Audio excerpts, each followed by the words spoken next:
Hey everyone, it's Oscar again. Today we have an AMA interview with Jonathan from promising project PLAYA3ULL. Enjoy watching. We are starting. Hi, Hey, how you going? how do you hear me?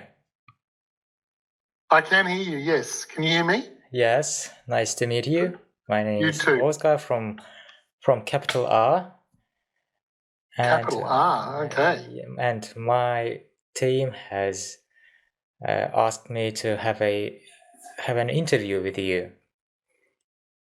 Cool. And happy to do so. If you don't mind, I would ask some questions. Of course. Are we recording now? Are we ready to go? Yes. Okay, no problem. Just whenever you're ready. It's fine. Uh-huh. I'll make sure I'm good looking as I can be. Very good. So just some basic questions. What are your general thoughts on the current state of the crypto market overall?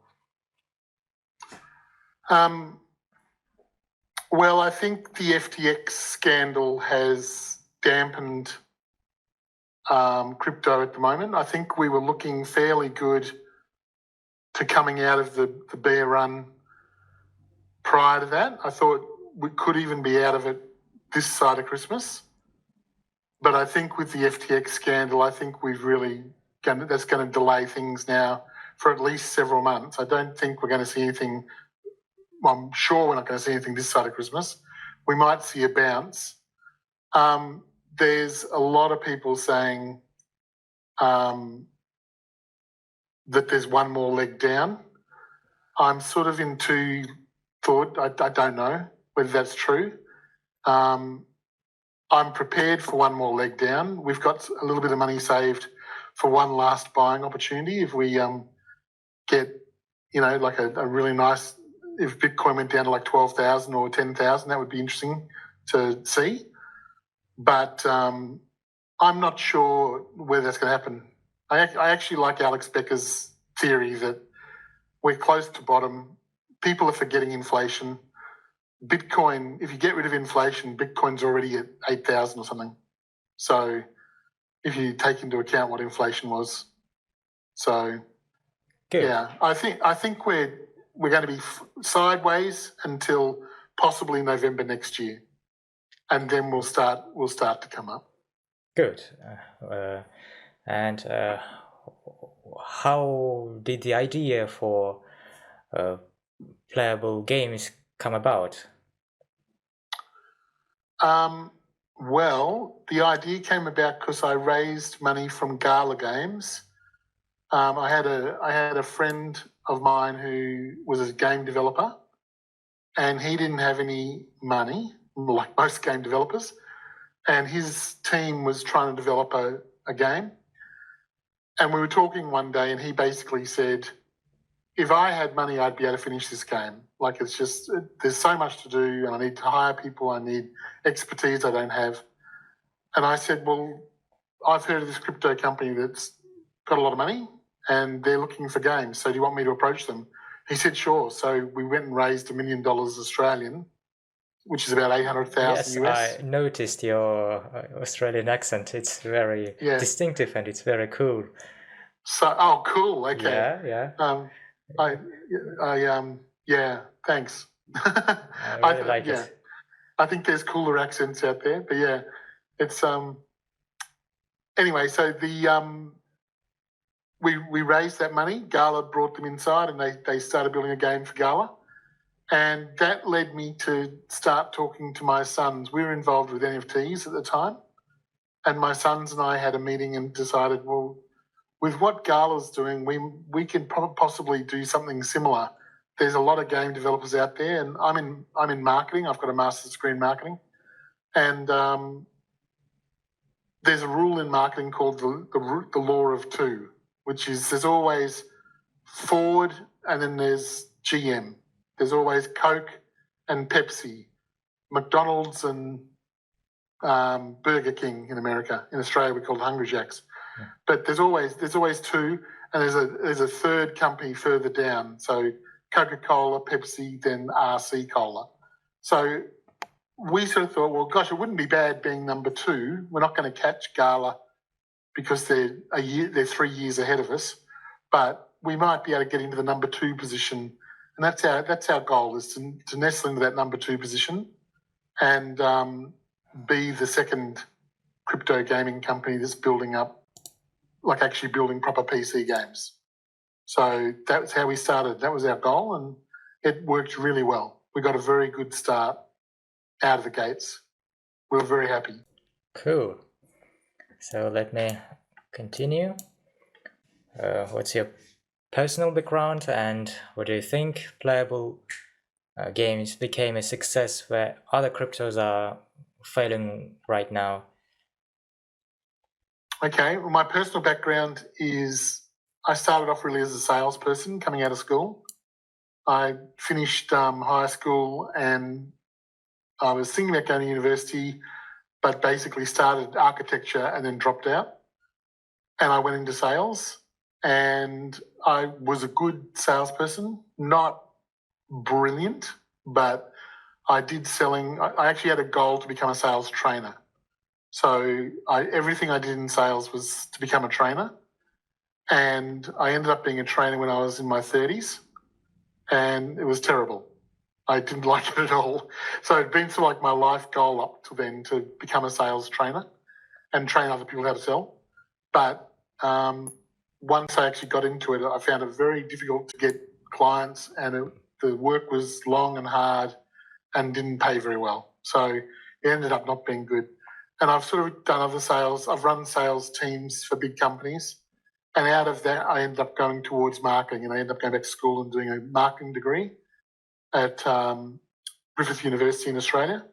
And then I did my master's in marketing after that. So, and from there, we ended up in crypto. So that's been a pretty cool journey.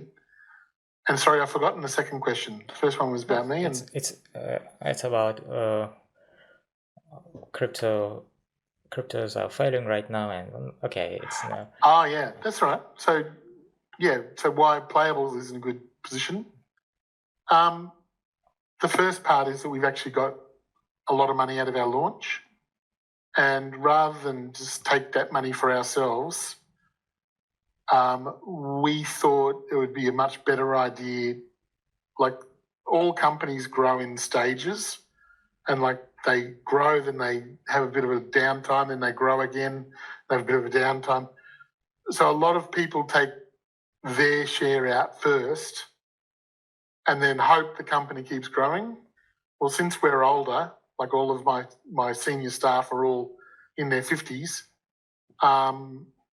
we knew that wasn't a very clever idea. So we made sure all the money stayed available for the company. And of course, then we went into a bear market. So all the money's there it's all in like savings to be used. So where other companies are failing, they're running out of money, we've got lots of money in the bank waiting just to use. Yeah. So, and I have heard people compare you to Gala Games, but you're a lot smaller. Do you think you will ever be competitive with them? Competitive, yes. Will we ever overtake them? I don't know.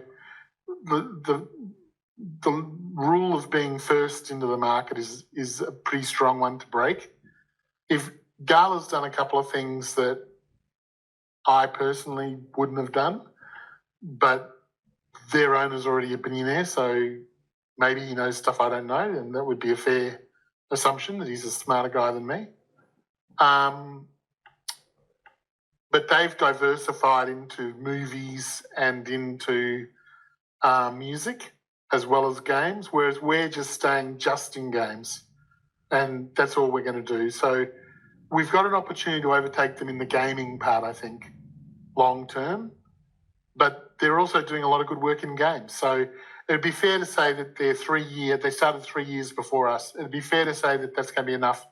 They'll always be bigger than us, but we'll definitely be competitive. There'll be games that people will like that we have, and there'll be games they like that Gala's got. So it'll be a competitive race.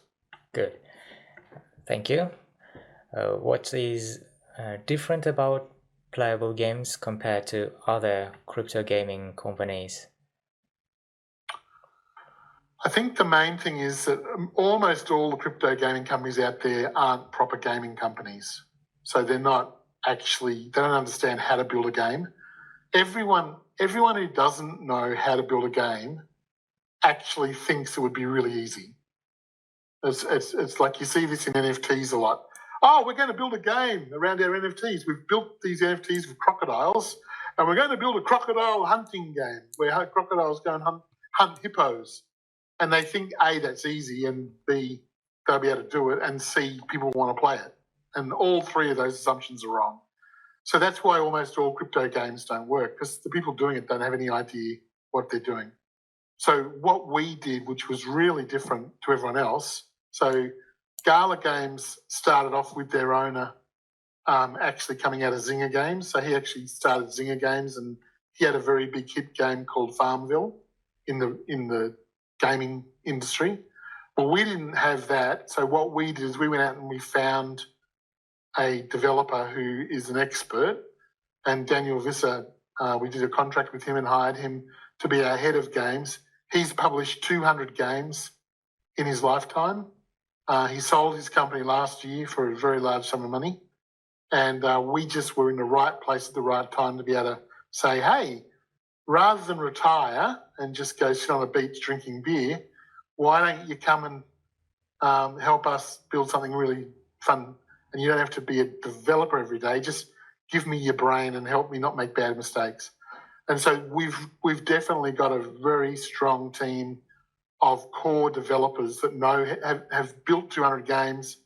We've got senior staff now that have all built games, and the teams that we work with, we help them do that better because we actually have the serious people involved. So that's why we're really different. And long term, we're going to be a very successful company because of that strategy. It's working really well. So. Thank you very much. I heard you made a tweet recently about Playable Games being like Bitcoin. What was that all about? Yeah, it was really just, remember, I'm a salesperson by heart. So I was trying to say, and tweets sometimes don't always reflect exactly what you're saying. So what I was trying to say was that the lesson of Bitcoin is that everything starts really small. And when it's small, nobody's interested in it. All right. So the only reason people invested in Bitcoin was that they believed in what it might become. So remember, the first sale ever made with Bitcoin was a pizza or two pizzas. Yeah, and that guy spent 10,000 Bitcoins buying two pizzas. And so obviously that's whatever that is today, some enormous sum of money. I can't even do the maths in my head.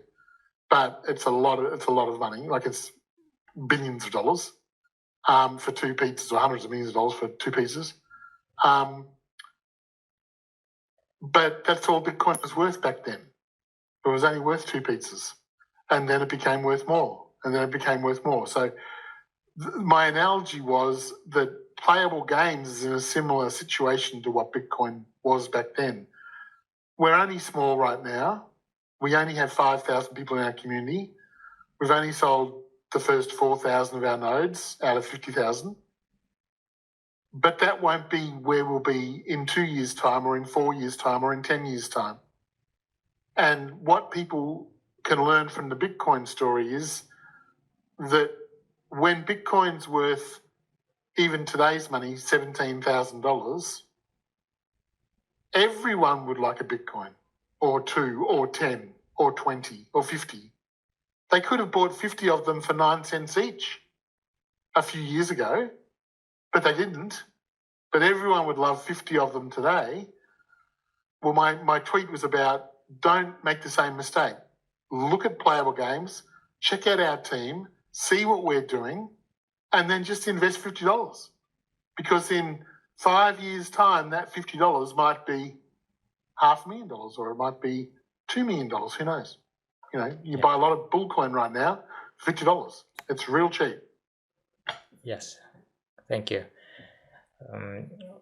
How long do you think the bear market will last, and what do you think will happen to playable games when the bull market settles in? I'm hoping it'll finish the middle of next year or March onwards from next year. I sort of secretly feel, not so secretly because I'm about to tell everyone, I personally feel that it's probably going to go to November next year. And then about 6 to 4 months out from the halving, the Bitcoin halving, we'll start to go into the bull run. So that'll be the beginning of the bull run. Playable is in a great position by the time we get to the bull run, where if you understand how crypto works, right now, most of the people have left. So most people have actually gone and they're not even looking at crypto right now. If I look at my personal community, we've got 5,000 people in our community and we only have a few hundred talking in our Discord every week. The majority of them are gone and they're just checking in once a month or once every couple of months to see that we're still going. They've actually written off their investment and they're hoping we're going to be around when the bull market comes back. So when the bull market comes back, all that money comes back. So people go, oh, we're back in a bull market. I've got to get in early because they know from last time's experience that once it starts, it's going to go up really quickly. So Playable Games is just in a fantastic position. We're going to have, by the time we get to the bull run, we're going to have 3, possibly 4 games finished and being played in the market. And people will be trading NFTs and being able to earning money playing the games, and actually good players will be making actual money by winning games. And that's US dollars they'll be able to earn playing our games. It'll be Bullcoin, but they'll be able to transfer that to US dollars. And we're also going to have very rare NFTs and things being found in games that you can sell and change for US dollars. So we're building out the structures now and making sure all that's in place, that when the bull market comes back, when people start asking, oh, I wonder what project I'll invest in, they're going to see Playable Games and go, oh my goodness, look at this, it's a gaming company. It's got experienced older people running it. It's got a good track record. They made it through the bear market. They've got money in the bank. It's a no-brainer. I'm going to put some money into that. So yeah, we're going to be in a really good position. Thank you. Just a couple of questions left. Sure. What games do you have, and what do you think they will be ready? When do you think they will be ready? We've got a MOBA, still yet to be named. So that MOBA should be ready in March for play testing. So only another couple of months. We've got a game called War of Steel, which is a mech warrior battle royale. So that's going to be a blast to play. That should be ready.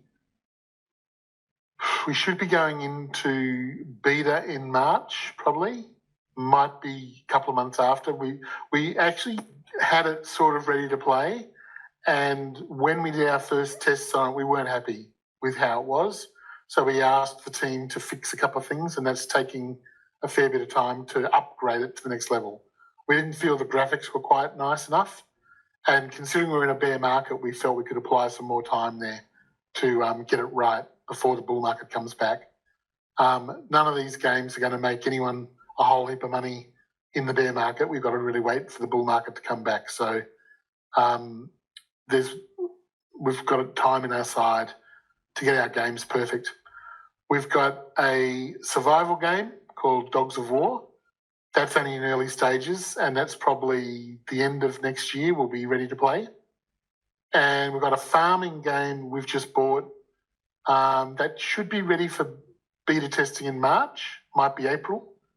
And that will be actual making money fairly early, so straight away when it comes out. So those 4 games will be 2023. And during 2023, we'll actually buy some games as well. We're hoping to have 3 more games bought. Well, we're committed for 2 more. We've already bought 4. Yeah, 4. Got to count my fingers there. We've already bought 4, so we've got 2 more that we have to buy in 2023 to be up to our commitments to what we sort of suggested we'd be doing. Thank you. How many staff does Playable Games have? Currently, we're around 20-something staff. We've let a bit of one of our teams we've culled down a little bit because with the bull market being pushed back further, we felt we had more time, and that team was a little bit. We use the word fat, so we put it on diet and said you should go on a little bit of a diet because we can use that money more sparingly to get the game right with the core team. So it was a better way of doing it. So yeah, we were 33, and we've taken about 7 people down at this point. Thank you very much. And the very last question: what's coming next? Well, we've got a card game we're looking at.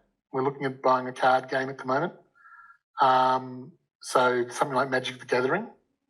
I don't know if you ever played Magic, but it's like a turn-by-turn card game where you have all these powers and stuff. The cards tell you what you can do, and you play the cards against the other person, and he responds or she responds with their card. And so it's all done on the screen. Really good fun. It's a thinking person's game, and that will be a really good crypto game. We're in negotiations at the moment. We haven't finalised that yet, but that's on the cards, as they say. So looking really strong at the moment. We're just in the final negotiations with them. Thank you very much, Jonathan. My pleasure. Let me give this